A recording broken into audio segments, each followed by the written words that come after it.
Hey guys, this is Doug. I'm going to give you a brief tour of the installation I have of an M90 into a Jeep 4.0 liter inline six. As you can see right here, the battery and coolant overflow have been moved.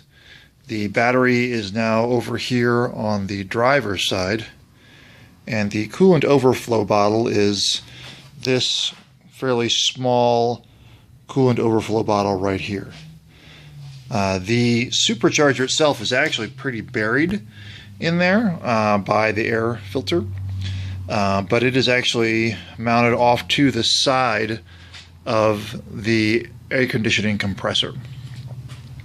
If you look down in there, you can see the supercharger pulley along with an extra idler pulley that is there to make sure that we have proper wrap on all of the belts.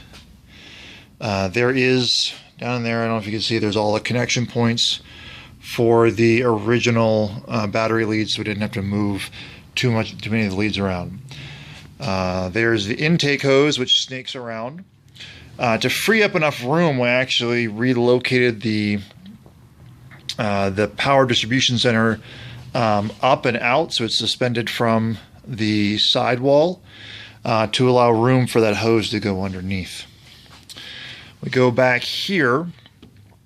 This is a throttle body from a V8 Grand Cherokee. It is bolted to the side of a custom intake manifold, but the WJ throttle body has been modified. It has all XJ sensors on it, as well as the XJ 4.0 throttle plate tack welded onto the side for control. There's a little hose you can see way down in there. That is for the map sensor, which is mounted off to the side here. There's a little hose that runs around underneath.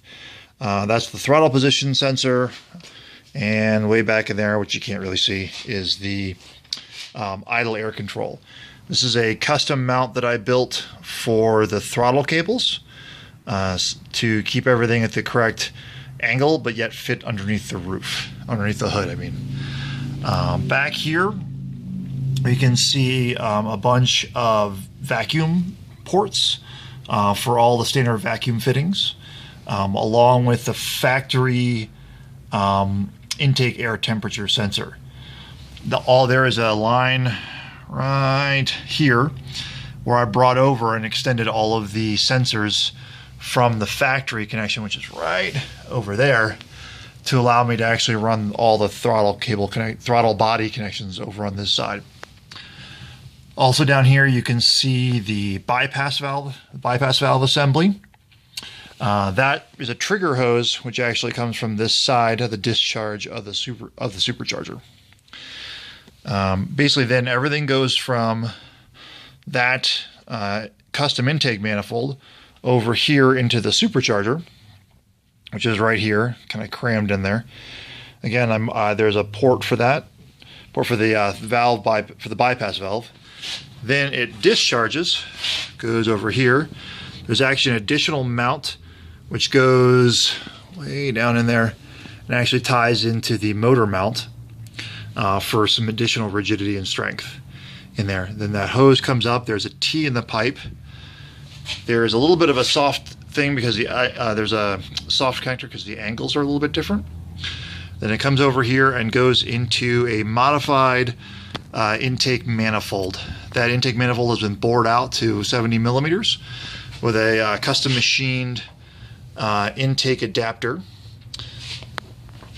Then over here we've got a set of Venom 30-pound fuel injectors with adapters, because there are two different styles of electrical connectors, and I've got the newer style and these are built for the older style.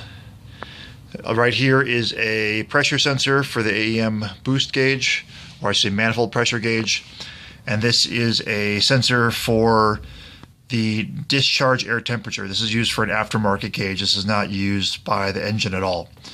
There are the old hard vacuum lines sitting here. I just haven't pulled them out yet because it's buried and they're a pain. In here there's a hose that connects to the fuel injection controller and then all the other ports are capped and sealed so that they don't blow off anywhere. There are the original throttle body cables are here. I just wrapped them up and taped them off just so they wouldn't get any gunk on them. Here is a air oil separator, which ties into the PCV fitting right there to actually separate the oil out of the vacuum air to keep the pressures correct in the valve cover. Then also is the relocated PCM because the battery is in the way of where it used to be. That is, and also for this, I also did a header wrap to keep some heat off of the intake manifold. There is a longer, of course, there's a longer serpentine belt in order to accommodate all of this, but it's just a touch longer. And there's also, I did add in, I don't know if you can see, there's a connector right there for it. That is the knock sensor that I've put in. It's actually this engine does not normally come with a knock sensor, so I added one in. In here, there's a tap. Of course, it's all wrapped up, but there's taps for the fuel injection controller, which sits actually in the cab underneath the knee panel for the steering wheel. And that's where I mounted the fuel injection controller to override some of the computer stuff that goes on. All right, enjoy.